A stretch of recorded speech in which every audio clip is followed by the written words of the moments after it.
聊巨星驾到呢，请来了我们2位重磅嘉宾，就是在我们爱奇艺正在热播的《哈尔滨1944》的2位饰演反派的主演杨幂老师跟栾元辉老师，我们欢迎2位老师。嗨，大家好，我是杨幂，我在剧中扮演的角色叫做关雪。大家好，我是栾元辉，我在剧中扮演的是胡斌。好的，非常欢迎2位老师来到今天我们的直播间。然后现在呢，哈尔滨1944正在大家这个火热的追剧，我们微博网友呢，其实也提出了非常多的关于我们的剧的问题，以及背后的一些好玩的梗。那么今天在我们的直播间呢，我们一起跟2位老师一起跟大家来讨论一下。对。那么首先呢，就是我前2天有在网上看到说，这个网友说这个关雪、潘越和胡斌合称这个尔滨三害。是一个狠，一个疯，一个癫。想请问一下2位老师，就是2位觉得说这3个人里面谁是狠，谁是疯，谁是癫呢？我觉得我都占点，胡斌都占一点是吧？对。谁是狠？那要说狠，肯定是你狠。我狠吗？他们觉得你狠。那你觉得呢？我觉得还行。对。狠什么？还有什么？那个还有癫和疯。癫应该是潘越。那你占什么呢？我占个疯呗。行。对。行。所以关雪就剩下狠了是吧？关雪狠。那我狠你也占了吧？我占一点。行。占一点。所以就我们这个一狠一疯一癫，就是简称三害。所以说我们这宋卓文是要除3害是吧？好吧。他有这能力吗？他当然有。好吧。感觉胡斌又受到伤害啊！今天在我们直播间。出来吧。出不来了。对，然后因为呢，就是除了我们这个尔滨三害啊，2位老师有没有刷到一些其他的我们微博网友贡献出的有意思的梗？对，比如说最近跟2位老师的这个角色关系很密切的蜜雪冰城啊。那必须的。但这个蜜雪冰城这你最大声，我多开心呢。但这个蜜雪冰城现在好像有了一点意义啊，就是这个冰，大家在讨论说这个蜜雪冰城的冰，对，不一定是胡斌的冰，不是胡斌的斌，那就是山寨的，那都不算数。对。哪个斌呢？杨幂老师觉得应该是哪个冰呢？我在网上有看到说是那个卓文卓武，文武斌，那也算啊，嫁接的也算啊。宋卓斌，他俩连体对付。所以栾老师是坚定的是站在这个胡斌的这个，我必须捍卫蜜雪冰城。胡斌的斌啊，大家一定要写对。蜜雪冰城，胡斌的斌 ，CP 名都让人拿走了。看吧，还不一定呢。大家支持我就好。那杨幂老师觉得蜜雪冰城应该是到底是哪个冰？他们都是我的人。对，这句话好像最近大家讨论的也非常多啊，就是在我们最新播出的剧情里面，就是关雪有跟胡斌说，你们都是我的人，但是胡斌好像对这句话的解读是跟潘越不一样的。没听见门，我只听见了你是我的人。门字屏蔽。就是到了胡斌的耳朵里面会自动过滤掉一些。对，亲口跟我说的嘛。我是他的人。对，然后就是因为对胡斌来说，好像这个宋卓文跟宋卓武这2兄弟，就是都不只是说有意思的这个事情了。就是宋卓斌这个名字，你有看到这个梗吗？对你来说？看到了，不想看。我也是自动屏蔽的。要屏蔽的好多。要屏蔽的东西很多。是没事。自我攻略。然后我看还有就是网友有扒出来一些细节啊，说这个关雪的车牌号是杨幂老师的生日。我也是拍到中间才发现这件事情。一开始其实是不知道的。不重要哈。不，很重要。然后那我们剧组还有没有其他一些小彩蛋啊，可以跟大家来分享一下？比如说在剧组当中一些有趣的事情，或者说大家在观剧当中没有注意到的一些小细节。没注意到的是什么呢？我可以说一点，就是我突然间有一天在拍审讯室的时候，看到他在那写小作文，我就是那天发现的。然后我就说你写啥呢？然后我就凑过去瞄了一眼，然后他在写那个给关雪的诗。不，他本人在写。然后而且他就说他每天都写。哇，没有，一天一首。你这个事你展开来说。没有，我展开来说。展开讲讲。不是诗啊，是日记。小作文。对，就真实的胡斌写给关雪的小作文，他在现场就会拿手机一直在写。因为这个剧里边有一个情节，就是胡斌会写日记。而且日记的内容都是关于关雪。所以我在现场只要有一点今天比如拍摄是什么可能跟剧也没有太大关系，但是就是联系到关雪和胡斌身上，然后就写一点。因为道具老师对那个本子上不能空着，所以还要手写到上面。对，然后还要写一些繁体字。都是我自己去做。那本上都是你写的？对，你本人写的？是。哇，对，因为挺好看。因为谢谢，因为那个怕黎叔到时候拍那个拍特写。对，所以是自己去写。这个日记本应该后面就快看到了，但我不知道会不会有内容的一个。但是如果大家后面看到一个有日记本的那个事情的时候，就他每天在现场自己写，真实的本人在写。对，大家后面一定要关注一下，就这个胡斌的日记本。所以什么文武斌，必须是胡斌的斌，就是文武双全了，是吧？胡斌也是字里行间。我不跟他们贴什么文武双全，我就是胡斌。胡斌是自己的胡斌。对，然后就是看有这个网友其实有给杨幂老师饰演的关雪起了一个外号，叫做关火，因为感觉好像关雪时时刻刻都在破防，经常大家都在破防姐，我倒是有看到。她老破防。关雪又是破防的一天，是一个情绪不稳定的领导。我觉得都挺好，是吧？对，行。那就是杨幂老师在训胡斌的时候，就是你有被吓到？我们在现场没有，我觉得所有的打呀骂呀都是爱嘛，对，所以对训得越凶我就越开心。你就胡斌就觉得关雪越了解他，是不是？就是我觉得特别亲的人才会就是动那种真的感情。就那天你那个什么你的人我的人那个，我不是最后有一个，他们说你哭了。对，这也可以这么理解，就是我不是被你骂哭的，我也不是后悔自己说错话那个难过，我是觉得让你生这么大气得多伤身体，我就心疼，你知道吗？就我没说那个情绪是自己，我就完全是哎呀顶级，真的，我就当时就是后悔这个。看有网友说胡斌要哭出一个名分，能哭回来吗？把这个蜜雪冰城把CP 名哭回来。那杨幂老师在演这种就大爆发的戏的时候，现场是怎么样去演的？因为其实还真的挺多场这样的戏。因为书前面一直跟我说关雪这人气性特大，就是而且又特别的不耐烦，容易，他就很容易不耐烦，动不动他就不耐烦和气性大了，他不能就是踏实的，就是超过3句话说话。对，然后我还老是没这眼力劲儿。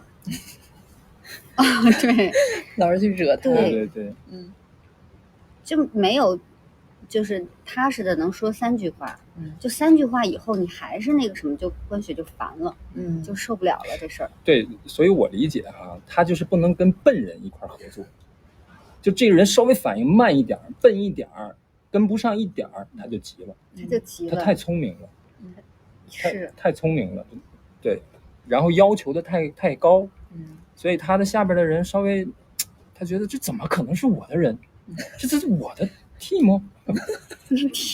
所以我觉得是不是？我就理解。那你我又特笨，你就是那3句半呗。对，所以那我不挨怼谁挨怼？那杨幂老师，然后再加上潘越老在旁边拱火，对他就是煽风点火，添油加醋的。那杨幂老师觉得，就是这几个人里面，可能谁是比较聪明的？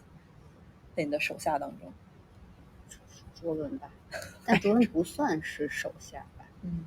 他算很聪明了，卓伦算是最聪明的。他和老潘比呢？老潘其实我觉得表面很聪明，他其实是最不聪明的。为啥呢？哪有聪明的人能让人看出来他聪明呢？行，那所以其实应该最聪明的是你就等你夸我呢。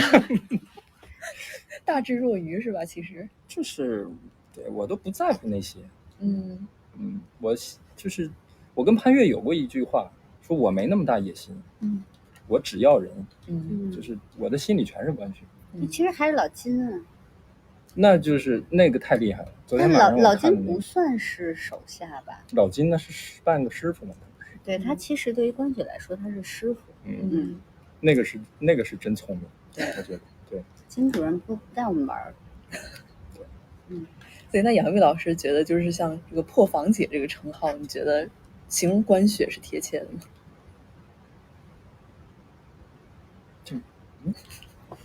因为他很容易破防。你觉得呢？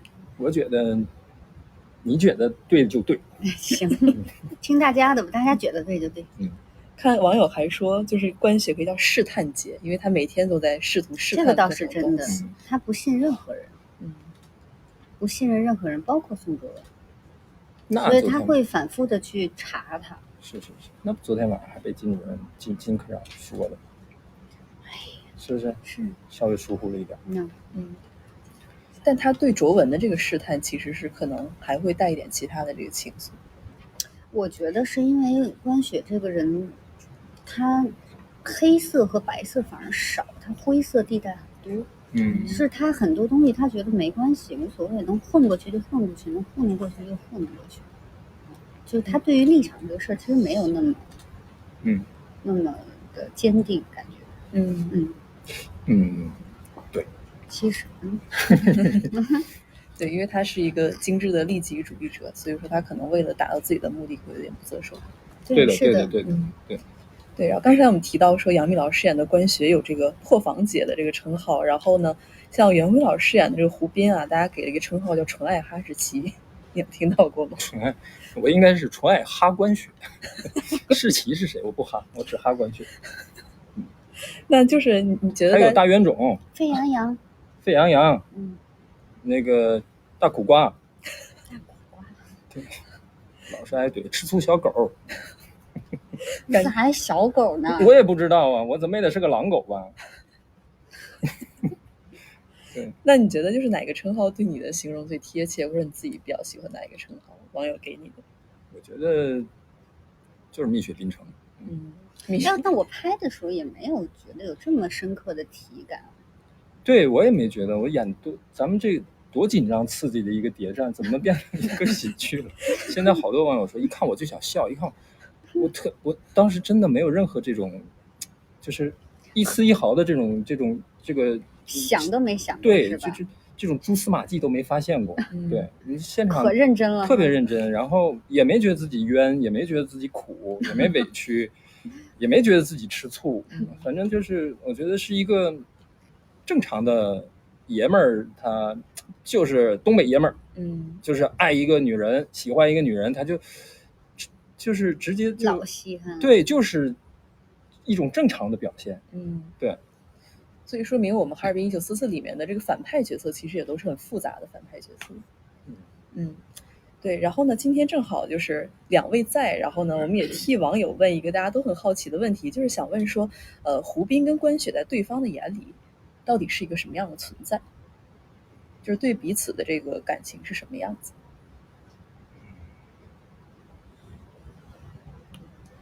这还用说吗？比如说讲关雪就像玫瑰花上的刺儿啊，扎在这儿了，知道吗？扎在这儿了，拔出来我也活不上。那你觉得这什么？这还用说什么存在？那你觉得那关雪就是眼里胡斌是什么样？就是老让我闭上那张臭嘴，我点个烟老是视而不见，然后嘴咧那么大口子都看不见哈。都伤成这样了都看不见。对，反正就跟我说了那些掏心窝的话，我那个颤抖的那个小视频，我觉得特别贴切。我说怎么让他换上这身衣服呢？为了陪他逛街，所以才有了人间大苦瓜。那袁辉老师能不能分享一下，就是胡斌心里这颗刺儿当初到底是怎么扎进去的？从小扎进去的。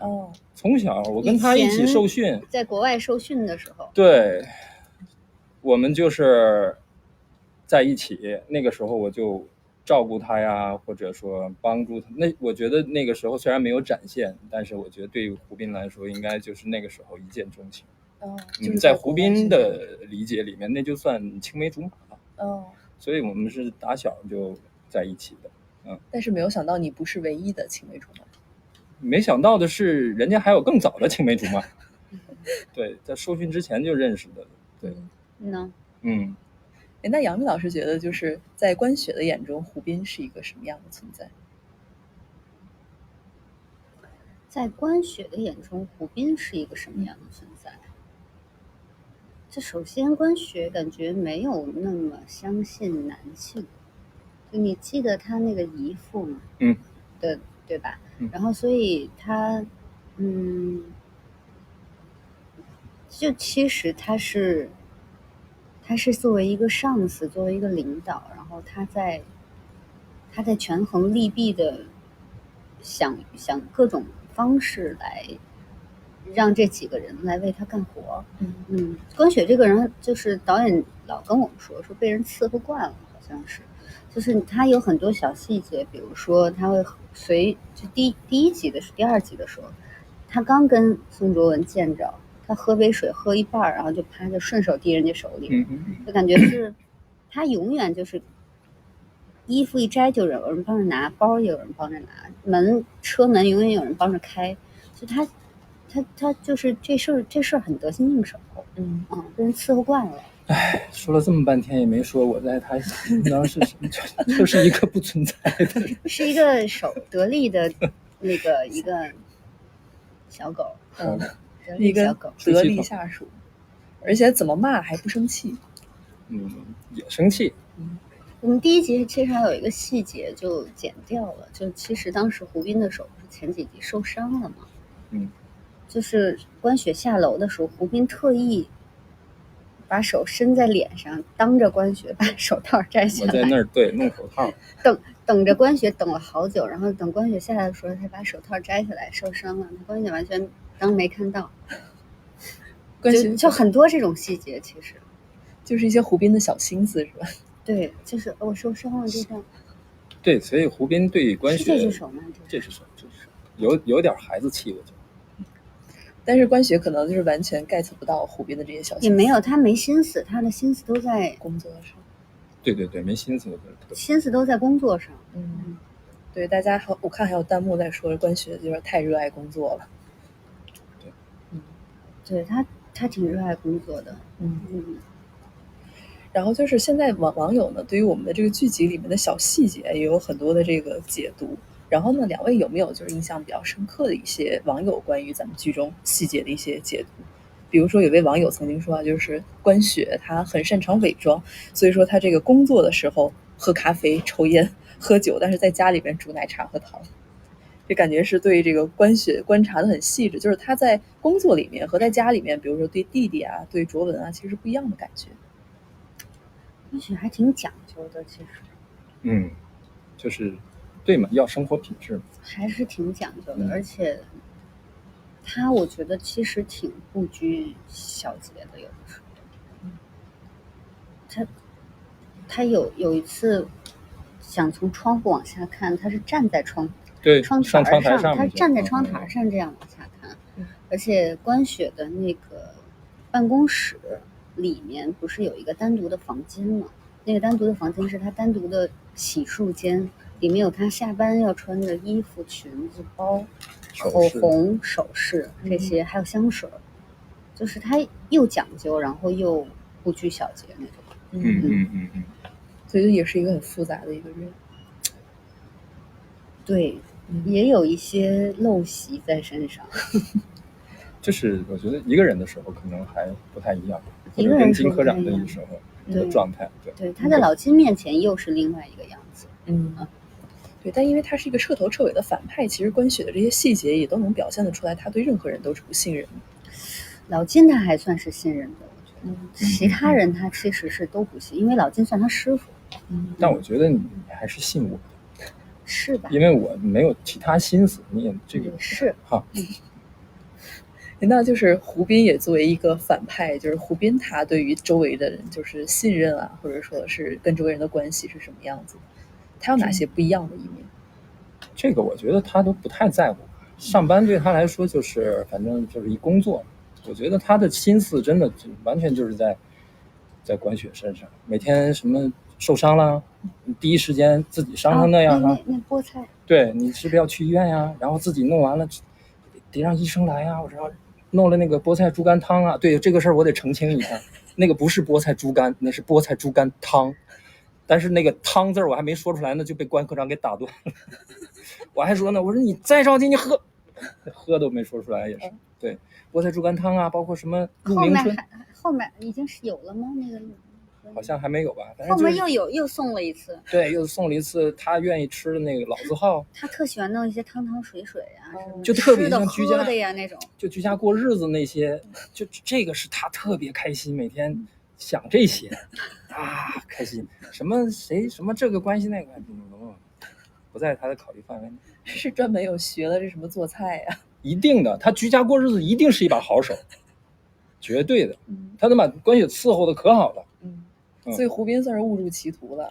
也不算，就是我觉得胡斌我觉得还是聪明的，因为有一次宋卓武把你打了以后，然后卓文不是当众去道歉吗？当时有一个细节就是开完会一屋子人，然后我就给卓文使了一个眼神，然后卓文就去道歉了。胡斌当下第一反应就是知道是关雪让他这样干。对，对，就是几个人还是就关于人情世故这一方面还是知道的。就很有默契，就是默契。关雪一个眼神，其实胡斌就能懂他要什么。是的，而且这个当时就是给足了他面子。就是我就是给你面子。对，就是给他面子。但后期好像我们最近看到的剧情，有的时候就是胡斌跟关雪在讨论关于这个卓文的事情的时候，好像关雪是有一点护着卓文的，这会让胡斌有点不开心。这护着他肯定不开心。吃饭那场戏都已经说成那样，那个潘越在旁边添油加醋的是吧？从来没看见关科长这么护一个人。但其实那个时候关科长那样护他是故意的呀。但是说出来了，我听着但这就是故意的，就是只是为了让胡斌和潘越知道，不是你们俩在这儿在工作岗位上待得久了就可以混了，随时有可能有新的员工进来，人家要是干得比你好的话，你们俩的位置就得让让，毕竟现在我是领导，我说了算。所以其实为了给老员工一些震慑，所以才故意在老员工面前表现的，你看新员工有多好，这样。但我理解不到那个。对，是。我理解的就是他护人，打工人都是对，不愧是关雪啊，这个领导的艺术。对，那其实胡斌就是他在面对关雪跟面对其他人的时候态度也是不一样，就是他对待卓文卓武，包括很多平民百姓，他都是像一头恶犬一样。对，恶犬。我觉得，对，我其实当时说胡斌是狼狗，就是对外面对恶犬都好像不够，我觉得得是狼，就是对外面像狼一样那种凶狠，在关雪这就是狗。对，就是哈着怎么弄都行。对，然后刚才两位正好有提到就是饭局的一场戏，然后观众印象很深刻的就是第2集里面其实有一场大家就是第一次就是关雪把这个卓文介绍给大家的这场饭局的戏，而被大家就是誉为说每个人都有800个心眼，然后包括胡斌走在那个时机，然后关雪在这个旁边看那个眼神，两位能不能给我们解读一下那场戏大家各自心里都在想些什么，有哪些心眼？因为网友现在就是都在解读说，这个动作关雪想表现什么，那个动作胡斌想表现什么。我觉得那场戏胡斌来就是找茬的。对，他就是来反正是不是胡斌这个人的行动路线相对简单一些？对，我觉得很相对简单，很简单。然后就比较直给。他不太会关雪就是我表面上说，哎呀，我好想你啊，找了你很久，你过得好不好？但是他也不确定。他从见到宋卓文第一眼就觉得眼熟，但不确定说是这个人，所以安排了一场鸿门宴，一上来就让老金把酒打在自己身上，然后出去看。但是就算是卓文跟小凯相认了以后，关雪还是不相信他。对，其实是，感觉就是一点一点的在试探卓文，但是会表现的说我非常信任你，而且我也会跟别人表现的说我很喜欢他，但并不代表关雪心里真的是这样想的。所以大家就是关于这个关雪的幕后心理，其实都是有很多的很多层的揣摩，和考量。对，然后呢，大家现在就是也有看到很多的几场花絮戏很精彩，然后其中很关注的是关雪跟胡斌有一个这个婚礼的花絮，大家会以为说，哎，是不是胡斌跟关雪结婚了？能不能讲讲？敬请期待，没播呢。他花絮有，我知道是怎么美的呀。他花絮已经很开心，对，看剧本的时候看到这都可开心，嘴角已经上扬了。啊天哪，还有这场戏真好。网传说关雪结了，而且这场戏是拍到中间导演才发的这场戏的。对，因为我们就是知道有这情节，但是发了2版剧本。对，当时有2个版本啊，2个版本。对，第一版没有这个婚礼，我们得播了以后才能。对，不都是有婚礼哦，但是婚礼是有2个版本。所以大家就是得期待一下关雪跟胡斌的这个婚礼。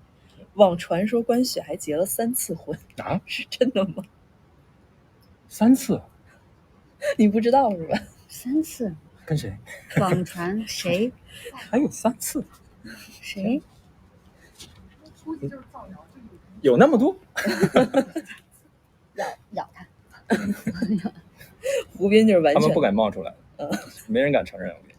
没人敢承认，就是主要让大家还是期待2位的这个婚礼戏，是吧？期待一下。然后呢，还有第1集就是关雪她受伤了，多爱结婚，可能还是爱工作，就为了工作，还是不忙。我跟你说。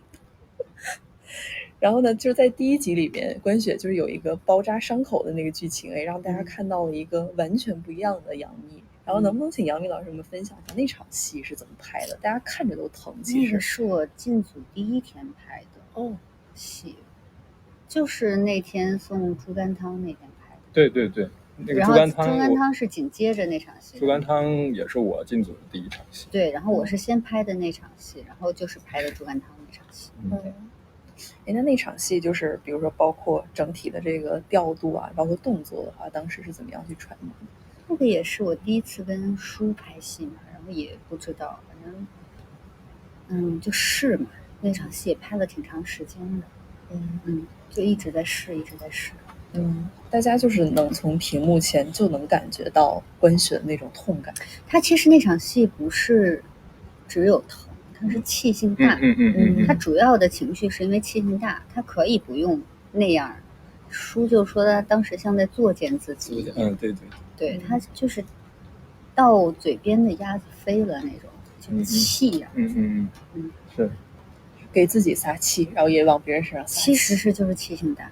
然后包括像他后面还特意去找那个人问说，我到底做错哪里了？大家都说天哪，关雪真的太爱。他当时那一瞬间问老段的是老段吧？问老段的时候说我到底哪错了的时候，那一瞬间特别希望这个人要是我的部下该多好。就是他要是能给我打工，我手底下有一个这么聪明的人该多好的那种。所以就是很虚心的向他请教的，其实就是我到底哪错了。领导的这个进取心真的是非常的强。然后胡斌当时有理解到这一层吗？领导的这个意图。他回答的那多气人呢，蠢是吧？他给我气的，我揍他们。对。然后呢，现在就是其实还有很多，因为卓文卓武兄弟他现在已经出现了嘛，然后很多这个卓文卓武兄弟同框的这个场面，想请问2位老师当时有跟秦昊老师一起拍的这个同框的场面吗？我好像有，我拍那个车上拍到同框啊，就是他兄弟俩同框。对，我也有被他揍的那场。能不能我分享一下那个戏都是怎么拍的？就是同框的这个戏。就是卓文卓武同框的戏，就都拍一遍吧。都拍一遍，然后用特效嘛，最后合成。对，那2位老师拍的时候能感觉到，这次秦昊老师演的是卓文还是卓武？就从他不同的这个眼神啊、神态啊。肯定知道，不知道我们怎么拍啊？你能分辨得出来？比如说，哎，今天看乔老师说，哎，你今天是卓文还是卓武？其实我跟卓武的戏少，我们跟卓武的戏都少，对，只有卓文跟卓武的戏多，只有他兄弟俩对手戏多，对，哎，那就是观众其实也很好奇，说因为卓文卓武双胞胎这个事情，可能关雪一开始不知道，但关雪在试探过程当中，他到底就是什么时候才能知道说这两兄弟其实是双胞胎？关雪早就知道，早就知道，对。那他其实前面是有在说，一直是就是在心里是揣着明白装糊涂的，是吗？他也一直在试，他也一直在试，但是他其实心里早就有这个揣测了。是在就是前期可能哪一个细节上，他会发现说，哎，这个人不对。最早是现在有了吗？还没有吧？陈安平马上，好像今天嘛。所以大家今天一定要看剧啊，非常关键的这个剧情，大家可以也一块猜测一下关雪到底是什么时候发现的。对，但弹幕上大家一直都在说是通过锅包肉知道的。锅包肉后来他自己圆回来，他自己圆回来，在洗手间，对，所以其实是锅包肉以外的这个情节细节上发现。我觉得就是源于关雪一直也不信任，再加上卓武也不省心。一直出很多的这个烂摊子，他哥也没省心。对，老出来作妖。那胡斌有发现说卓文卓武这两兄弟的事情？我不能说现在，就是没有嘛。后来你也再说吧。对，再说吧。我没发现，我是没发现，就没有领导领悟的那么早，也没有就一个卓文就把我气得晕头转向了，就可能失去理智了，就没有判断能力了。对，满脑子想着怎么跟卓文斗呢？对，就他把我打成那样，那个我有点琢磨不过来，就是他怎么那么厉害。而且其实对于我们工作单位来说，到了现在这个大局势的时候，就是他们其实也不重要了，很多事儿到后面。对，对，公司都快倒闭了，所以就是不重要了这事儿。对，他们可能就是马上就要走入末路了。是的。好，然后呢，刚才我们跟两位老师聊了非常多关于我们就是台前幕后的一些有趣的故事，然后接下来呢，我们来看一下就是网友啊有什么比较好奇的问题，大家有什么想问的问题都可以打在我们的这个评论区上。然后我看到就是有网友在问啊，就是《哈尔滨1944》里面两位老师最喜欢的或者印象最深刻的一个片段是什么呢？我肯定喜欢结婚，步入婚姻的殿堂，多开心！能不能我们小小的剧透一下，就是那个结婚的戏？就是那天来了很多人，我的亲朋好友，高朋满座。对，可开心了那天湖边。那天关雪是开心的吗？开心，也是开心的。结婚当然是开心的事儿。但是肯定不是像只有开心这么简单。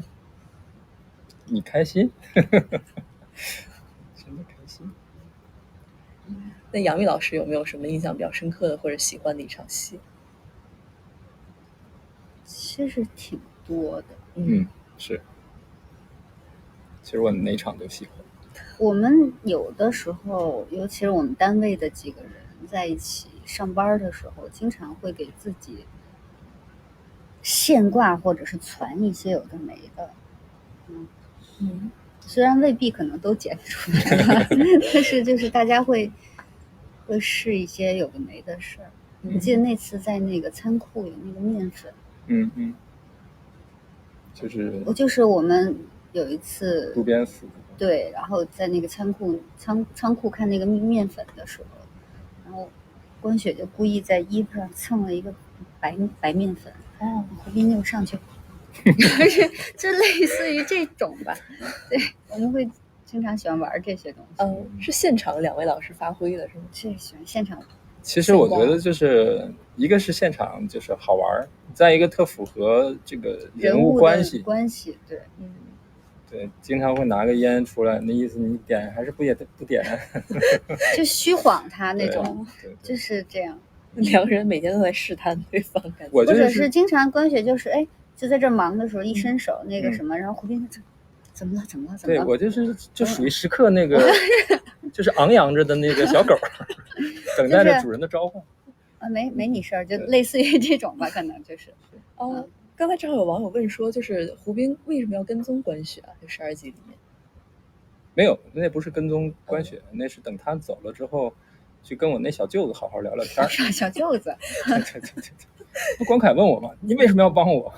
我说因为我喜欢你姐呀，我就是你姐夫了嘛，你就说小舅子嘛，姐夫哪有不帮小舅子的？已经带入自己姐夫的这个视角了。对，一直就把自己当成姐夫。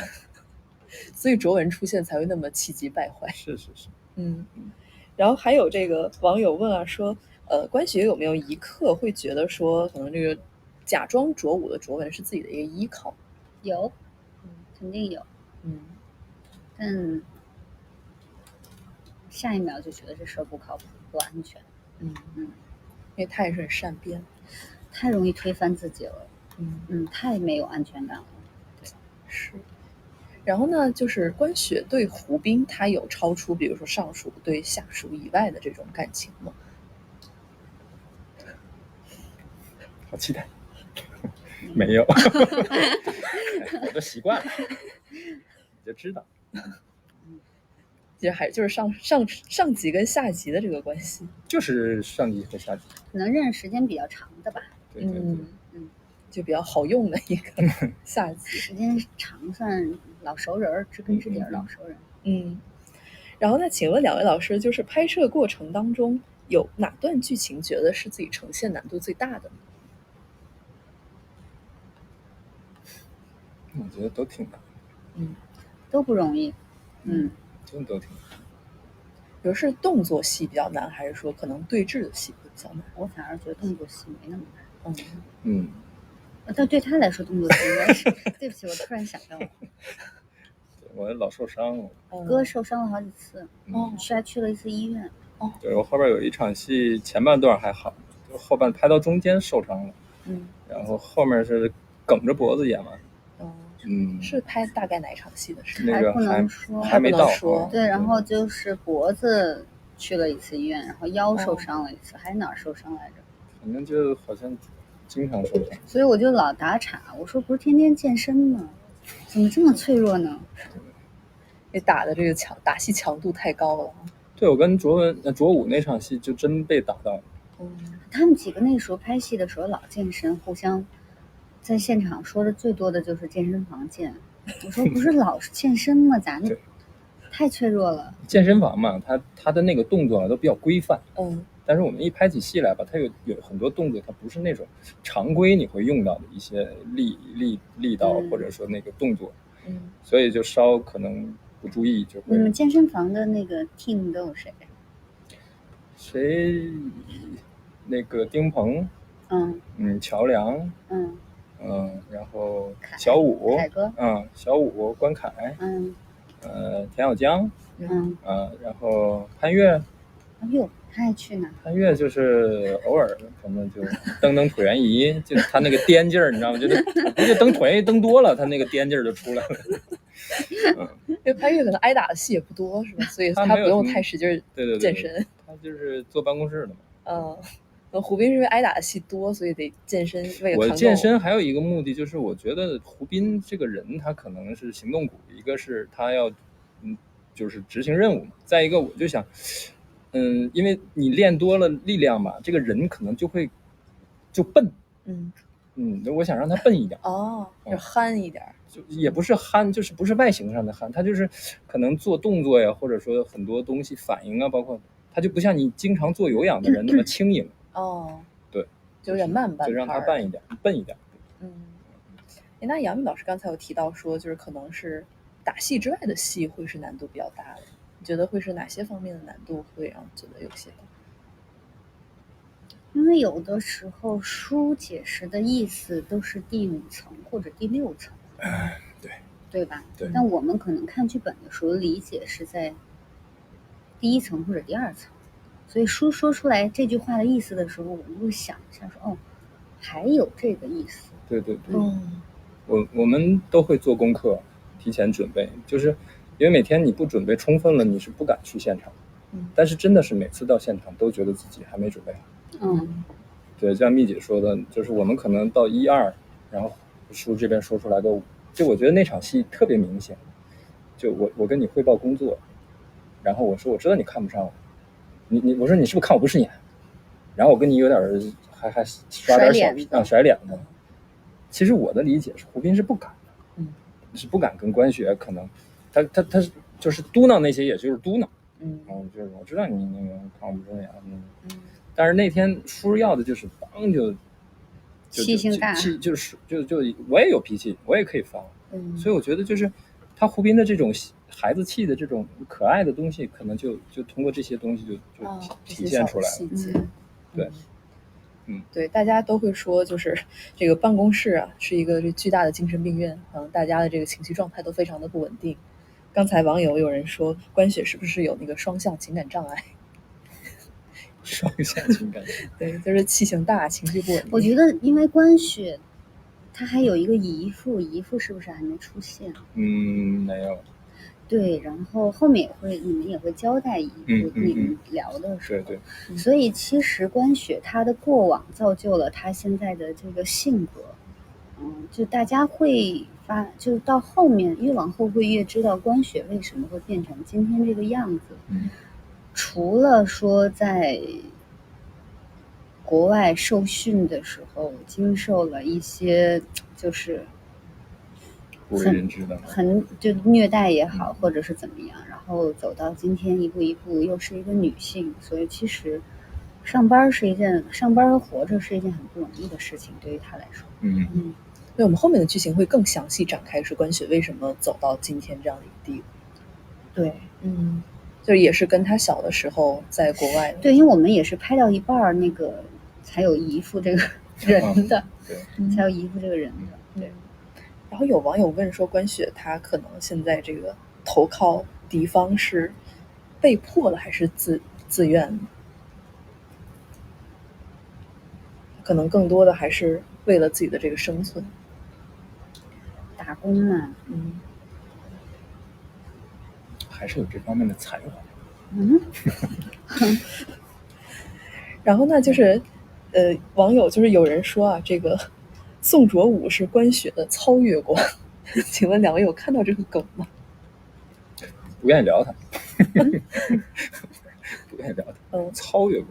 而且我们戏说实话有意思的地方是，我们曾经有一个角色在3个月之前，我跟这个角色的关系是 A，3个月以后书说我跟这个角色的关系变成了 B， 你知道我说的是谁吗？你都不知道吗？就是他们的身份就突然变了，就他在戏里的身份突然变了，那个还是不知道吗？好像知道吗？你知道了吧？就是，但是你3个月之前跟他的关系是按照 A 来演的，但是3个月以后你发现他突然间跟你的关系变成 B 了。这个能透露一下吗？好像还不能。我觉得是对，所以他不能说。大家已经开始猜了，有人猜老金，有人猜潘越。告诉你们，大家慢慢看剧是吧？对。但你真的是知道的，是不是？我知道了，你说的是谁？网友就是必须大家才看剧才能知道。你跟他没什么戏，但你知道。对。然后还有就是这个网友问啊，说胡斌他是不是关雪越骂他越爽？开心。是吗？对，打是亲，骂是啥？其实是这样，我觉得关雪那些话他也不完全是骂。